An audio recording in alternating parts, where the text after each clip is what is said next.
Hello, and welcome to the second day of developer sessions at EGX 2017. Thank you very much for coming, and hello to everybody watching online as well. Coming up in an hour's time, Julian Gollop, designer of the first XCOM game, will be joining us to talk about his new game, Phoenix Point. After that, we've got sessions on Sunless Skies and Total War, and then at 5, Julian Gollop will be coming back to take the stage with Jake Solomon, designer of the more recent XCOM games, to talk about the past and future of that series. But first up, we've got another very special guest, another legendary name, to talk to us about his new game, Oddworld, Soulstorm. Please welcome Lorne Lanning. Hey. Thank you. Hey, everyone. Hey, it works. Hi, everyone. Thanks for coming. Wanted to thank EGX because they were really generous. They gave us this whole room and invited us out to talk about things. And so that was great, and it was worth the 14-hour flight to see you all here, so thank you. So this 20 years ago, Abe, 20 years ago, I started dreaming of Abe and setting the foundations for the story that would, in years to come, become the company 25 years ago. And somehow, you know, just even the other day, like Abe games 20 years ago, from 20 years ago, the original Abe keeps on selling and people keep on liking it, and that was just a total shock. But I'm gonna shine a little more light on what the whole idea was from the beginning and how we see Soulstorm as an opportunity to sort of reboot what an original vision was. And in the meantime, these are some of the groups that are working on the project around the world. Designers, Raymond Swanlin, he was with Oddworld from the beginning. Frima Studios, they're in Quebec. There's engineering and game design and art being done there. Fat Kraken Studio, who's right in the front here. Art and design, badass guys. Secret Panda Society, Washington, D.C. DJs working on some of our more gloomy, dark and depressing music that's going great.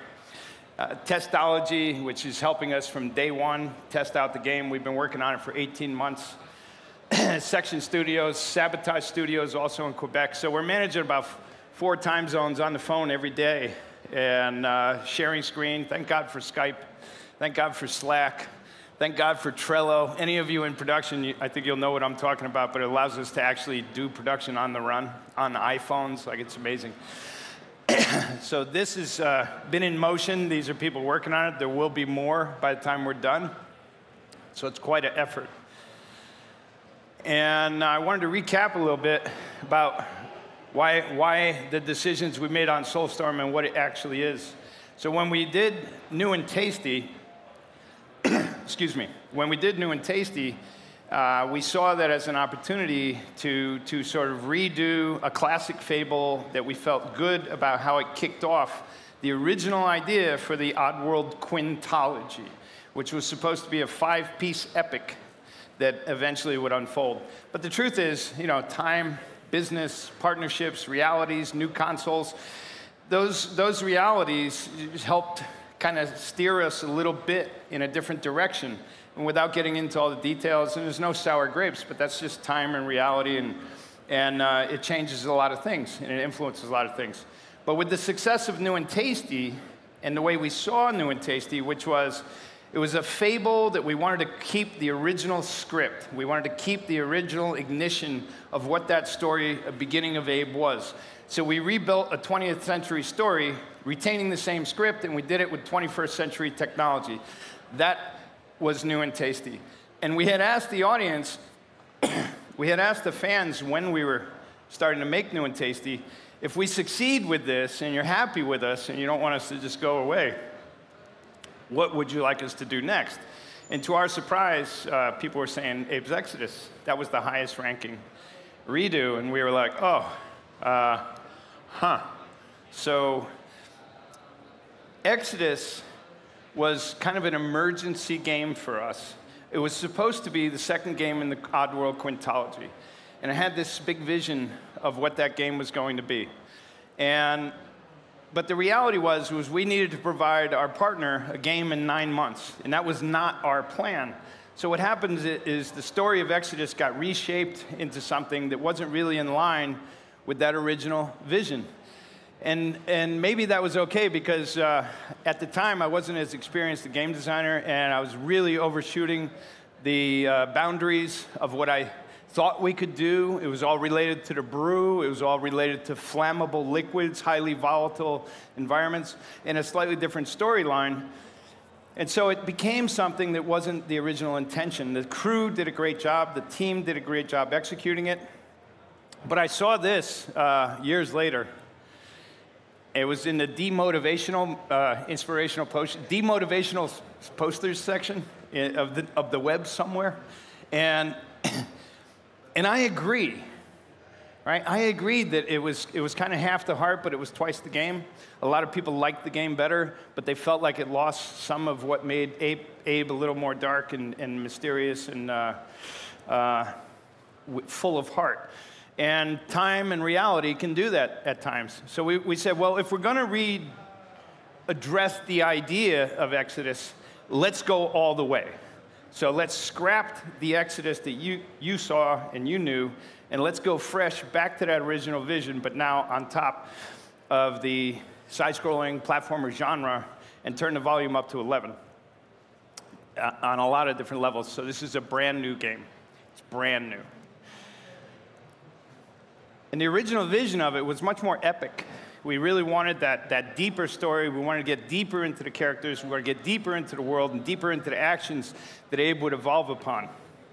And along the way, when we were creating this IP, one of the things I was fascinated about was, what is it how do you create a brand that people felt this strongly about? That when I grew up, there was a lot of like outlaw biker culture around me. There was a lot of women had like Beatles lyrics tattooed on their arms, and I would see like this deep passion for properties and creation that other people had made, that people were willing to make this type of a commitment to. And I was like, wow, how do you build something that people feel that strongly about? And it usually came back to depth, and it usually came back to, it meant something much more to them than just a company or a logo that they thought was cool. It meant a lifestyle, it meant a way of living, it meant something deeper that resonated with them on a deeper level. And we started shaping Oddworld that way, that we wanted you, the fans, to feel like how what I believe led to great IP, Star Trek, Star Wars, movies, Kubrick movies, things like this, where you feel that the creators have a lot more depth and research into that than you're able to discover. Game of Thrones. You guys watch Game of Thrones? Yeah. No. You don't watch Game of Thrones? It's sex and everything, man. Sex and dragons. It's like, yeah, it's like, you got to check it out. Yeah, it's pretty cool. So that depth we really wanted you to feel. And then as our games started coming out, we started to see people actually making this greater commitment, which is the characters were resonating on a different level. And that was leading to this like flurry of challenges for us, which was like, how do we readdress when people have solidified something, and if we decide to start changing things, does that mean more death threats? Does that mean, like, where is this going to go if we screw up what these people felt this strongly about? And this is just a fraction of what we've seen out there. And so it gave us a different sense of pressure of really trying to retain that original intention and deepening and thickening it rather than just becoming an IP that's being exploited because it makes good business sense, blah, blah, blah. We see that all over the world. But we wanted our games to get better with time, and we wanted the property to get deeper with time.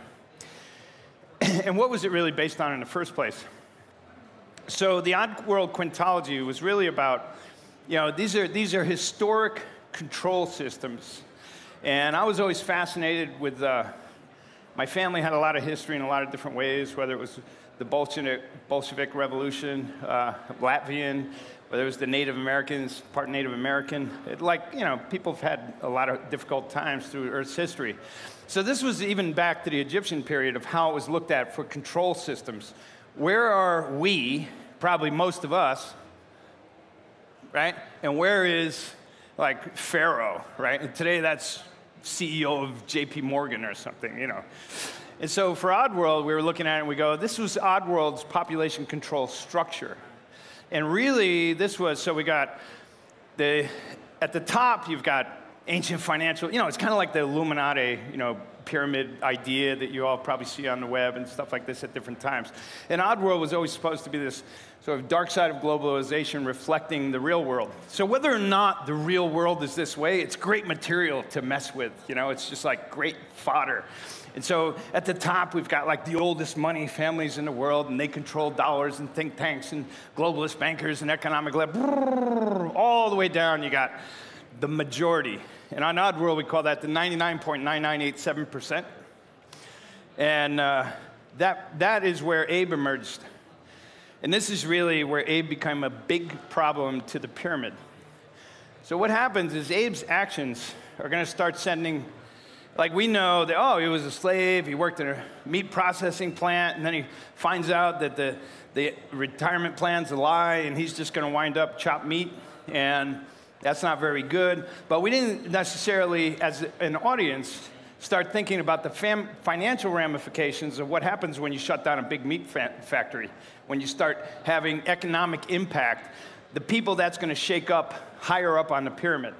And so as Abe's going about his journey, he starts shaking up more and more. So in the beginning, with Rupture Farms, as the takeoff place of Abe's Odyssey, Abe's biggest crime is he didn't just piss off his managers. He didn't just get in fights with the security guards.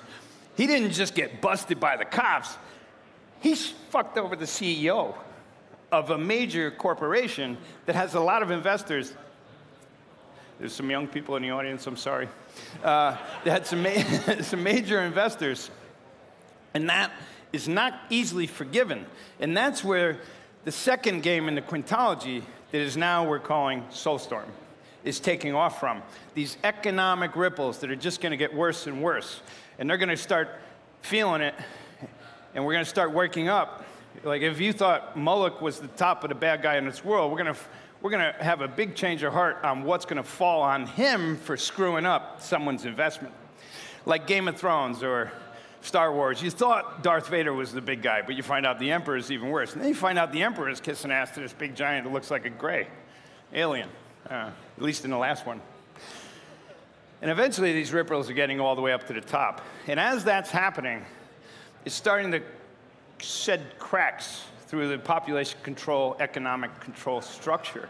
And so that as basically those cracks are raising up, things are getting worse.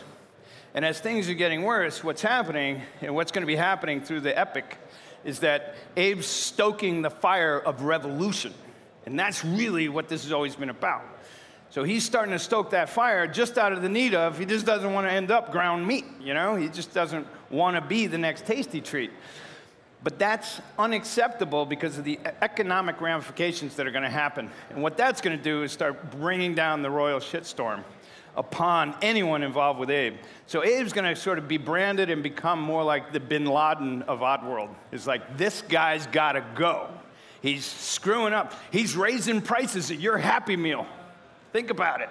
He's got to go, right? So even the consumers, even normal people, anyone above that bottom slave layer is going to start resenting Abe's impact. Just like New Yorkers would resent if you raised their morning lattes $2 a price. New Yorkers would invade any country if it meant not raising their lattes $2 a cup. And then eventually the goal is take out the eye of the pyramid. That's Abe's journey, is that he finds that the only way that that lower class is ever going to have a chance is if they topple the pyramid. So in that beginning, there was two forms of currency that we saw that are being employed.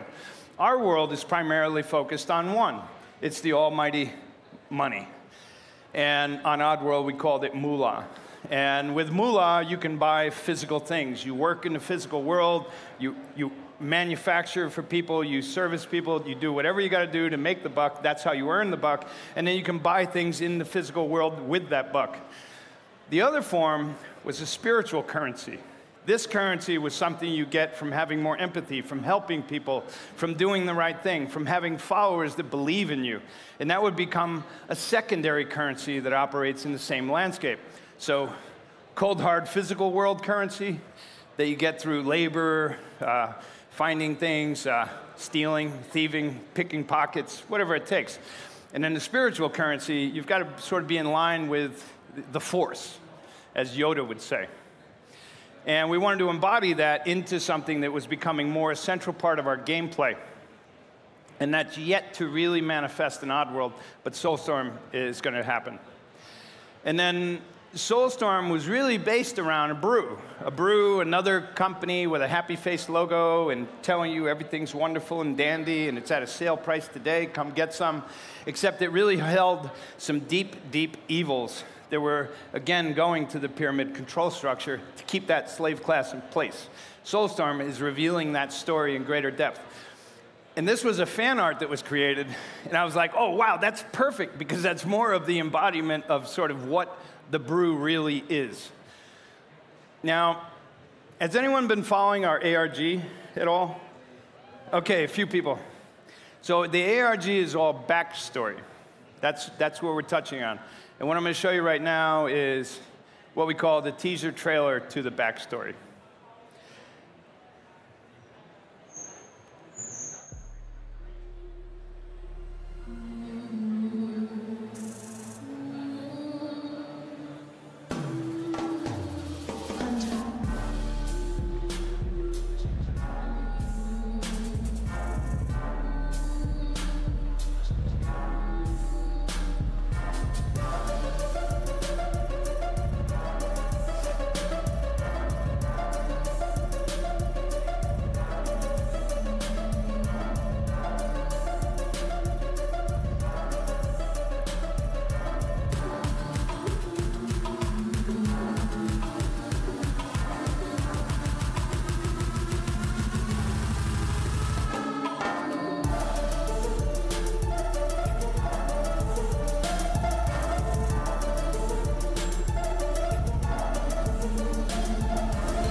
So you got to see that first. No one's seen that yet.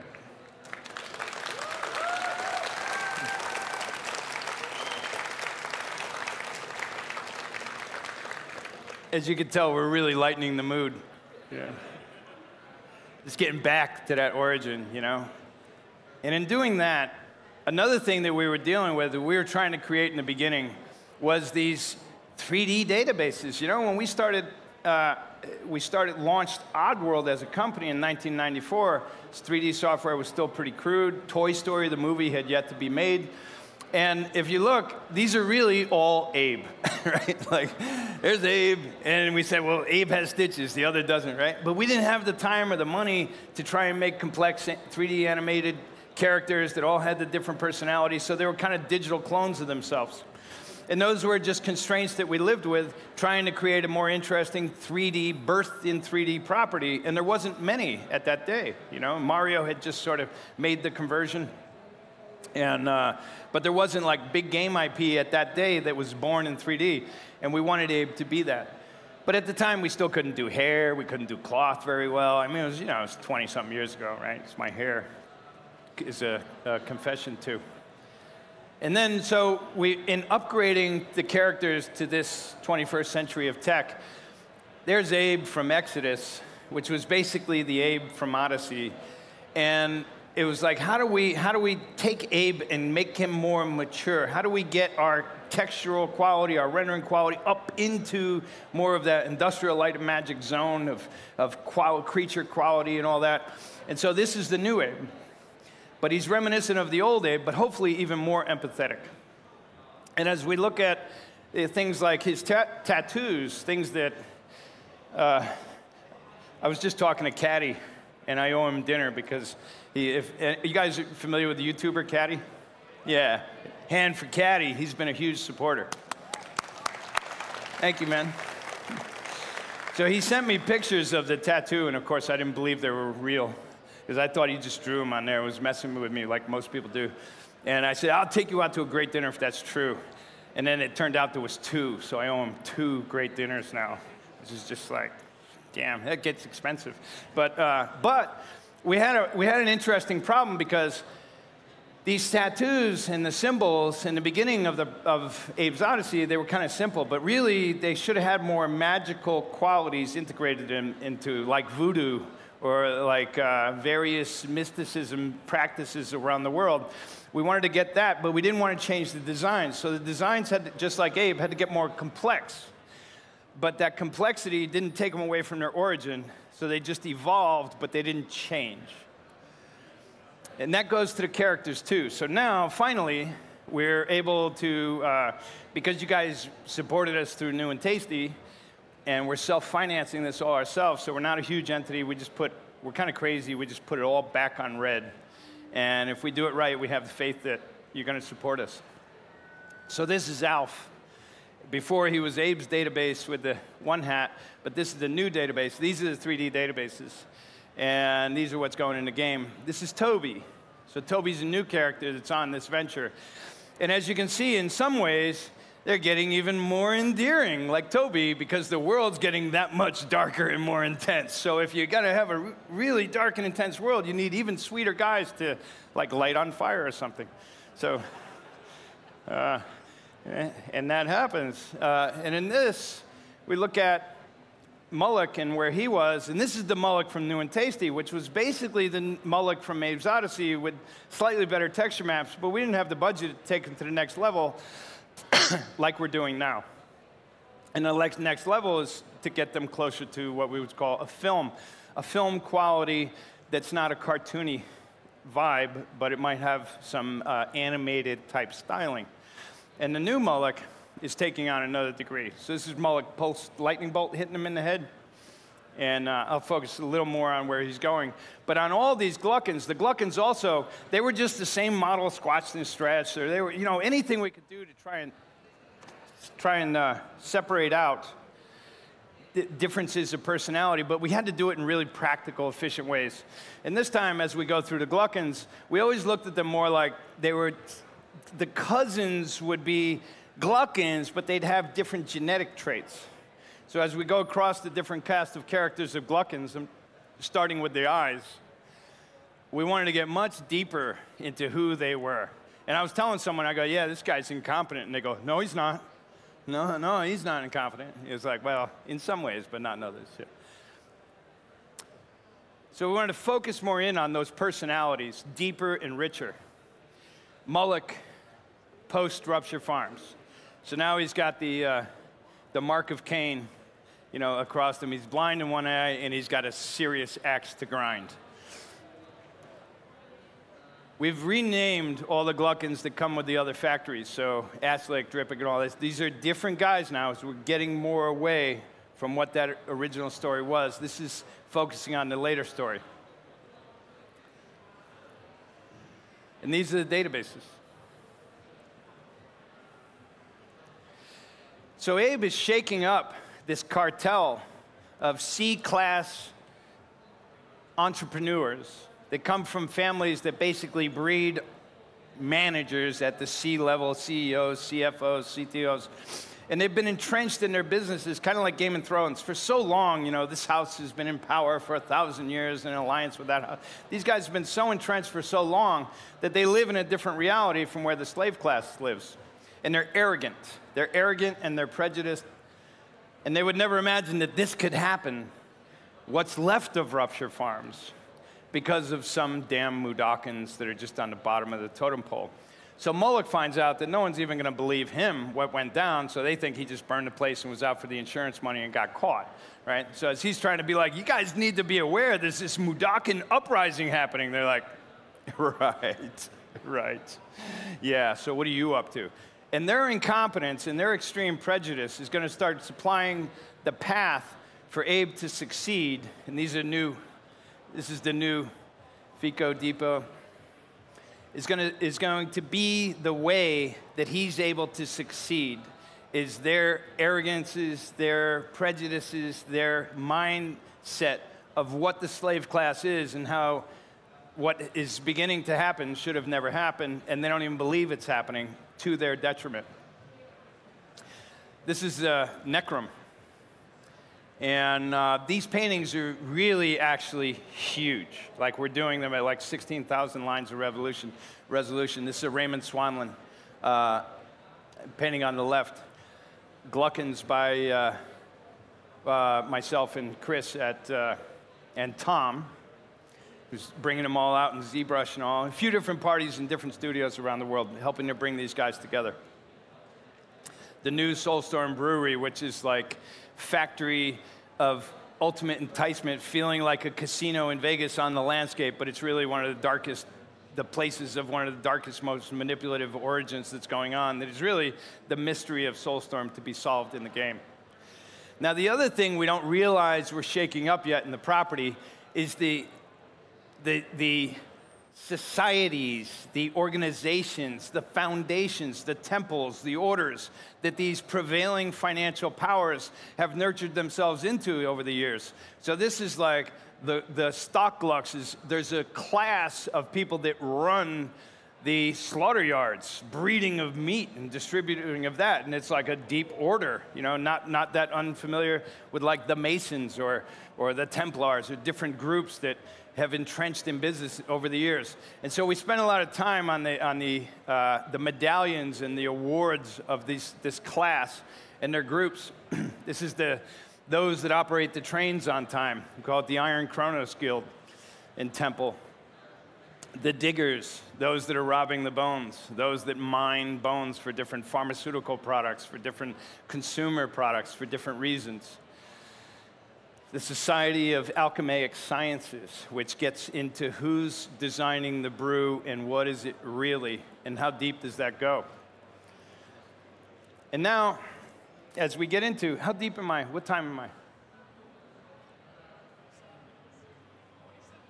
I'm 27 minutes in? Okay. We wanted to do a much longer question and answer this year, because last time we were here, everyone wanted it longer. So I'm trying to get to the end. Now, I'm not able to show you game footage today because we're in process of securing some larger partnerships to get us physical distribution again. And there's announcements that want to be made with that, and we've been asked to hold back on those types of materials until those deals are done. But I tried to do the next best thing, which is show you the problems that we started to have to solve based on followers. And followers is what Abe's really about. And if we go to who Abe is as a game, we go, it's really about followers and thinking puzzles, right? Like if you were to deduce down, you go, what is Abe? You go, yeah, it's kind of smart puzzles that you have to solve, but you solve them through action, and it's all about rescuing guys.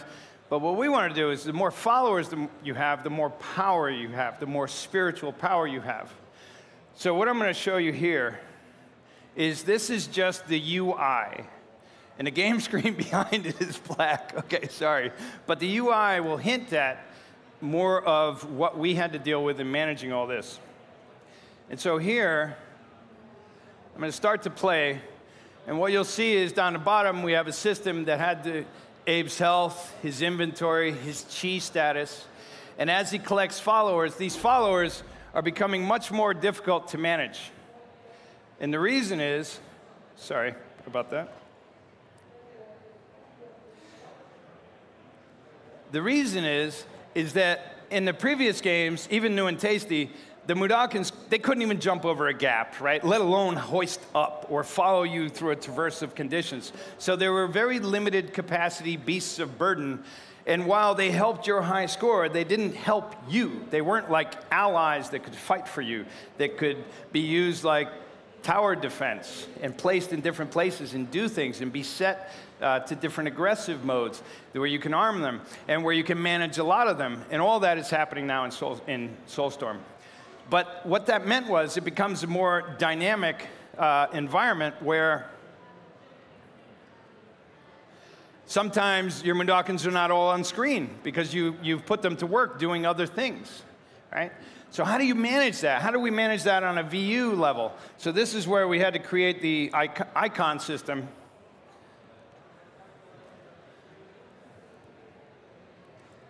Of the muds following you. So this is as you, hello, and all you, and you start gathering larger groups. Oops.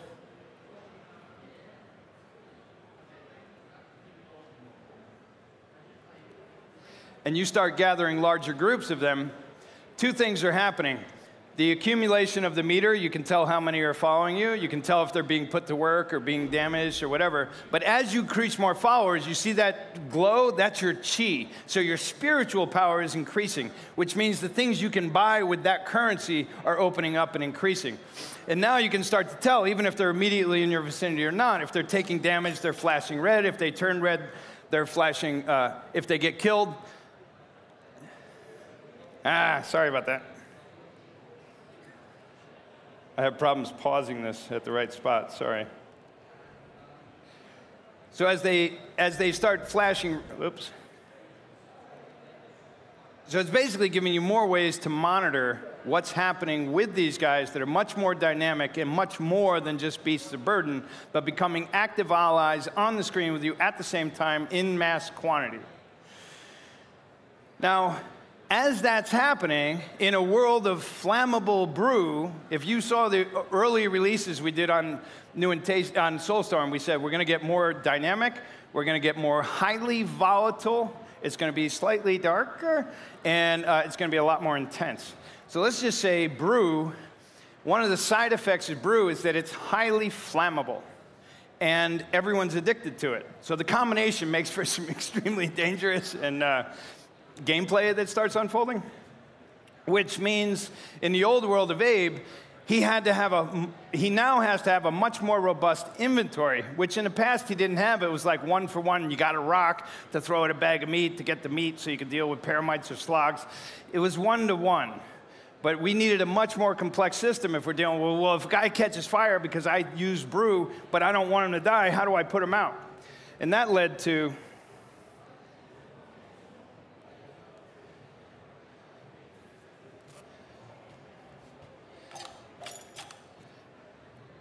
needing to have many more pickup items. Now, if you just saw, that's Abe collecting items in the world, which led to, sorry about this. How do I build a game if I can't even run a video? Okay. So in that landscape where you need a lot more managing, that meant we needed a lot more abilities to manage. And that meant we had to create an inventory system. And now Abe has a robust inventory system that is largely like consumer products that he can get. And those consumer products he can start converting into weapons. And he can then start finding with collectibles, crafting those weapons into more specialized things. So inventory system and crafting has become a key part of what Abe does to get all these Mudokons through the world safely, hopefully.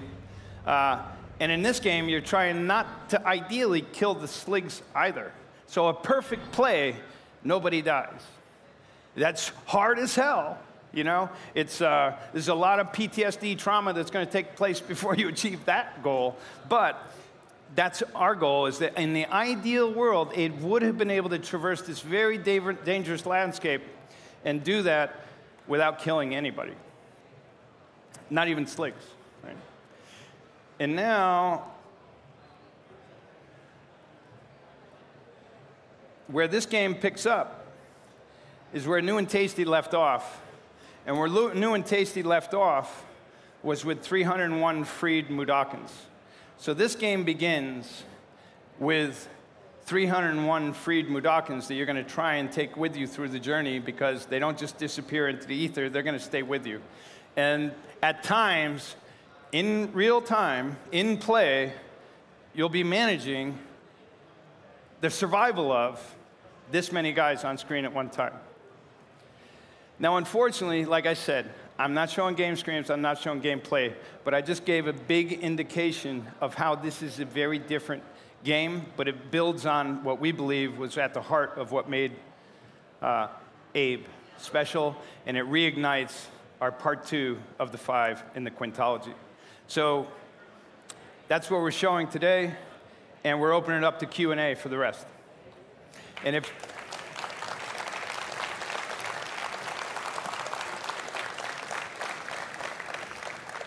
if anyone has any questions, please, there's a mic on the floor, and just hop up to the mic right there on the floor, and you can get in line if you've got a question. and we'll do our best to answer everything. Hi there. First, I just want to say thanks, because through Oddworld I met my best friend and we were able to support each other through really tough times. But secondly, would you ever consider making a second art book? We're trying to. Hooray! Yeah, we're trying to. Thank you. You're welcome. And hopefully it'll be even better. Oh. But hopefully. Yes. Hello. Oh, dear. You may have seen me before. You look familiar. Lorna Ganocchio? I'm sorry. Lorna. Lorna. Facebook. Oh, Facebook. How are you doing? Not bad. All right. Pass along. I'll sign it if you want. Yes, please. Okay, I will. I'm trying to get my friend up here, who's talented at art. Come here, please. Come here. I'm shaking as it is. Yeah. I don't look it, but I am. Yes, you are. Sorry. All right, never mind. Sorry about that. Okay. Do you have a question? Yes. Yeah. Two, very briefly. Will you make another one of these one day? We've been trying to. We've been trying to republish more, because if you've looked on like Amazon or eBay, it's crazy how expensive they are. Well, I sold one, like the leatherback one. It was like £500. Yeah, it gets a lot worse too. I got this on my graduation. Yeah, 2010. So we're trying to reprint that, but that was Ballistic Publishing. Yeah. And so we hope to, but we want to bring a whole new book as well. Yeah, and this is probably unlikely, but would Soulstorm or Hand of Odd ever come into the future? It's too hard to say, because the fact is we support ourselves today. We pay for our own project. I mean, we're really going for broke on this. So what we've learned is that anything we say and we don't do, people want to kill you. Right? I've gotten plenty of death threats and shit like that over the years for that. Well, the game looks intimidating enough as it is. I am going to shake if I have to manage all those fellas. Well, hopefully it's enjoyable. Enjoyable. You know, it might leave you traumatized, but... Well, it's dark with a capital D. Yeah, but that's what you guys were asking for. So it's not just our fault. You know, Okay. this is you're held responsible too. Well, they're shooing me away just now, Okay. so I better go. It was nice to see you, Lorne. Nice to see you as well in person, and I'm sorry for waffling. That's okay. Thank you. Bye-bye. Hello there, my name's Matt, and I just want to say it's wonderful to be able to speak to you. Just want to thank you for 20 years of quality games that have remained, you know, you've kept the original IP, and that's an achievement alone. Well, thank you. I've got a lore question which goes back to the original Odyssey, and I don't know if I'm creating this memory in my head, but I remember reading an interview of yourself. Before you leave Rutcher Farms, there's a sign that says, if you leave, all the Madakans will die. And I believe the original, Abe, despite seeing that, he leaves anyway, he's scared, he runs. Yeah. And he has to deal with the guilt, and he doesn't know how to chant. Yeah. It's not till he meets Bigface that he teaches him, and to soothe his conscience, he goes back to save the rest. And I just wondered, because obviously that doesn't show in the game. But new and tasty, we let you save them all. You can, yes. Yeah, it's hard. Yeah. But you can. But yeah. Was originally, you know, he does leave with that original guilt, or is he able to chant from the beginning? I've always wondered. Well, he was able to chant in the beginning of Abe's Odyssey, right? Yeah. You just weren't taught it yet. Yeah. So we wanted to build in things where capability was there for the second playthrough, you know? And I think on this one, we've taken that to a whole nother level, quite frankly, of replayability and options available to the... That's it. So while puzzles will exist, because that's kind of at the heart of Abe, your agency to deal with those puzzles becomes really wide in how you choose to do it, like really wide. New and Tasty opened up more ways to solve every puzzle, but this takes it into a whole nother kingdom of that possibility. And the guilt of Abe and all that, it was always a difficult thing to measure, because we never really had the time and budget to figure out what, if he did this, how would it change the narrative story? Yeah. So we had to try and find a way to tell a primary story that had kind of different endings, you know? And so it was hard to tell exactly what should happen if everyone saved them, or what should happen if people didn't. And sometimes that was a little more convoluted, you know? Yeah. But definitely the PTSD sat with him hard. you know. Yeah, that's perfect. Yeah, because I know it's not till you get to, I know how to say it, Mosaic lines. That's the first time it actually tells you to chant. I remember playing it thinking, that's odd. Yeah. Think about it like that. It makes sense. Yeah, so that's what happened. And then this time, that's where the story begins. Yeah. Oh, excellent. Yeah. Well, thank you very much. It's my pleasure. Thanks for coming. All the best. All right. Hi there. How you doing? My name is Will, and just before I continue, out of the 20 years of Oddworld, I've been able to experience 15 years of this, and it's been absolutely amazing to have all the games. My big question is to do with more like the challenges that you face between Soulstorm and practically any other game like Stranger's Wrath or the original Oddworlds. Has it been probably one of the biggest challenges, would you say, to try and articulate this sort of story, and obviously having to save the 301 Mudokons at the moment, and you have to manage them all? Would you say it's been really challenging to kind of convey that into the game? Oh, totally, totally. But we had to do it in a way where it sounds like, how does that happen? It'll make more sense in context to be like, how does that happen? You know, it'll be like, oh, that's how that happens. So it'll be a little more enlightening.